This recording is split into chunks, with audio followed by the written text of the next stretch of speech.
하여튼 지금 미국이 북핵 폐기를 위해서 미중 간의 경제 전쟁까지 감수하면서까지 지금 나가고 있는데 우리 정부는 대북 지원이다, 북한과의 대화다, 맨날 뒷짐지고 이런 거 하면은 결국 동맹의 틀을 우리 스스로 깨고 있는 게 아니냐. 정말 우리 정부가 한미동맹이 중요하고 한미일 공조가 중요하다고 느낀다면은 적어도 국제적인 대북 제재 압박에 맞춰서 우리도 독자적인 대북 제재 해야 되지 않습니까? 제가 지난번에 장관님께 여쭈지 않았습니까? 그거 만들고 있습니까? 네. 대북 제재 압박에 저희가 적극 동참하고 있습니다. 그리고 안보리 결의 채택 때 저의 역할이 굉장히 독자적인 기여했고요. 대북 제재 지난번에 준비한다고 그러셨죠? 독자적인 제재도 필요하면 검토할 수 있습니다. 아니 검토하고 있다, 준비하고 있다 했는데 왜 아직까지 안 내냐 이겁니다. 정말 그러니까 대북 제재 신용만 하고 있다 우리 정부. 그러니까 진정성 의심받고 결국 뭡니까? 코리아 패싱, 심지어 대통령까지 패싱한다는 이런 말이 나온 거 아닙니까? 그러면 장관님, 도대체 북핵 난국을 타개 우리 대책이 뭡니까? 한번 말씀 좀 해보세요. 네. 아니 독자적인 핵무장 됩니까 안 됩니까? 저희는 비핵화에 대한 공약이 그렇죠. 공고합니다. 한반도 전술핵 배치 안 된다. 비핵화. 제가 그래서 한반도 비핵화 원칙을 지키면서 중국과 러시아의 반발 어느 정도 누그러뜨리면서 소위 우리 국내에 있는 친북 좌파 단체들의 반발을 불식시키기 위해서 적어도 한반도 비핵화 원칙 지키려면은 적어도 한반도 영해 바로 바깥 지점에 핵 미사일을 탑재한 미국의 핵 잠수함 갖다 놓자. 순환 배치가 아니라 상시 배치시키자.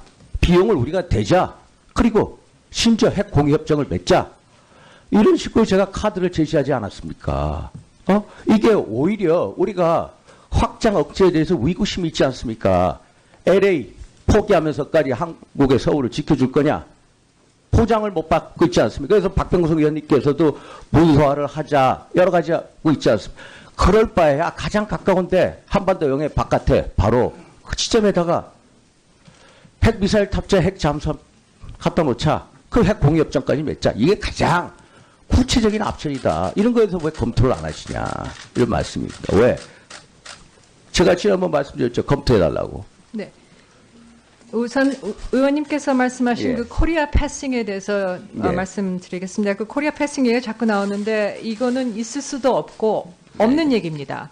그리고 대통령님 패싱 얘기까지 하시는데 대통령께서 하시는 그 총회 연설에 대한 국제사회의 반응을 보나 제가 만난 30여 명이 넘는 외교장관들을 보나 제가 여러 계기를 통해서 받는 메시지를 봤을 때 앞에서 보는 분하고 실질적으로 구체적인 행동이나 뒤에서 하는 건 다릅니다. 장관님. 그걸 유의미해 주시고요. 또 하나는 이 한미일 공조와 연대 핵심은 최대한의 압박 아닙니까? 그런데 우리 정부 내에서 최대한의 분열을 조장하는 언터처블 이너서클, 소위 말해 불가처 권력 집단이 있다. 에? 동의하십니까? 안 하시겠죠? 이 외교안보 특보라는 분 말씀하시는 거 한번 들어보세요. 대통령의 입을 팔아서 얘기하는데 방치되고 있습니다. 외교안보 라인 맨날 우왕좌왕합니다. 도대체 대한민국 정부, 역대 정부 중에 이렇게 안보 위난 시에 정말로 조정이 안 되고 이렇게 메시지가 나간 적이 있나요? 예? 장관님. 그래서 이 단감한 불협 화음, 정말로 분열 조장, 무대책, 도대체 이거는 누군가가 어떤 방향으로 이런 방향으로 끌고 가지 않고서는 도저히 이해가 안 됩니다.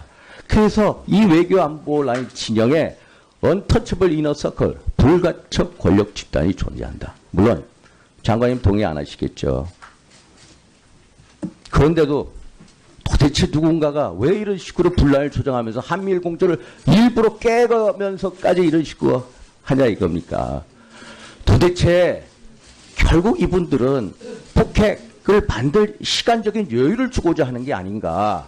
그리고 핵 동결시키고 주한미군 철수시키고 그 다음에 우리 민족끼리 통일하고 그 다음에 북한 핵도 우리 핵 아니야. 이런 운동권적 시각이 있는 사람들이 주도하고 있지 않나. 이런 의구심 다시 한번 말씀드리고요. 저는 그래서 마지막으로 말씀드립니다. 대통령께서 결단을 내리셔야 됩니다. 어떤 결단이냐? 북핵 대응 위기팀을 빨리 따로 만드셔야 됩니다. NSC 피와 식별도 구분 못하면서 헤매면서 무능력 보여준 게 NSC고요.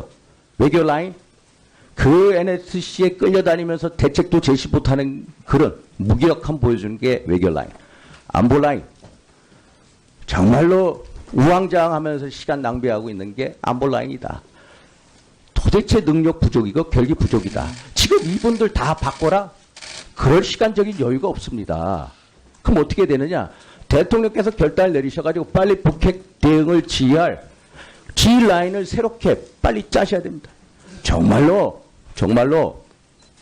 전문적인 판단 능력, 전략적인 능력, 그리고 피와 식별할 수 있고 안보에 대해서 의지가 있고 뜻이 있고 결기가 있는 분들로 새로 짜야 됩니다. 짜지 않고서는 이거 난국 헤쳐나갈 수가 없습니다.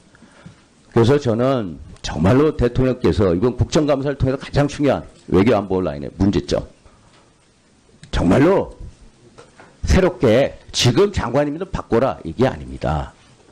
새롭게 대통령이 정말로 나라의 안보를 위해서 전문성, 정말로 국가안보관 결기 있는 분들로 해서 폭격대응 지휘 라인을 새롭게 짜야 된다.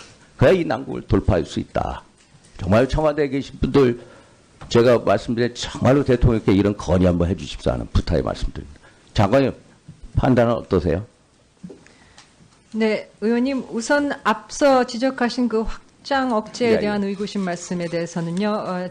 지난번 정상들 간의 합의 사항 중에 하나가 그 미 전략 자산의 순환 배치의 확대 배치입니다. 순환 원칙에 기본한 확대 배치. 이것은 좀 더 빈번하게 지속적으로 배치를 한다는 뜻에서 의원님께서 늘 주장하시는 그런 상황하고 좀 더 가까이 가는 상황이 아닐까. 그 구체적인 내용에 있어서는 저는 그렇게 제시를 합니다. 국방당국과에 좀 더 기술적으로 설명드릴 수 있겠지만 어쨌거나 확장 억제에 대한 그 미 측의 공약은 확실하다고 말씀드리고요. 그 안보 외교 라인은 기본적으로 저희는 NSC를 통해서 모든 사안을 협의를 하고 공동의 대책을 마련하고 있습니다. 오늘 아침에도 제가 NSC 조차 모임에 참석을 하고 왔습니다. 지난 4개월 동안에 이 외교 안보 라인의 그 일을 이렇게 뒤집어 해보면은 사실 이 정부 이전에 있었던 그 외교 안보 공백, 특히 정상 외교의 공백을 외교 안보 라인에서는 아주 빠른 속도 내에 그리고 특히 미국과의 긴밀한 공조를 통해 또 사국간과의 그 정상 외교 회복 등을 통해서 빠른 시일 내에 신속하게 회복을 했다고 생각합니다.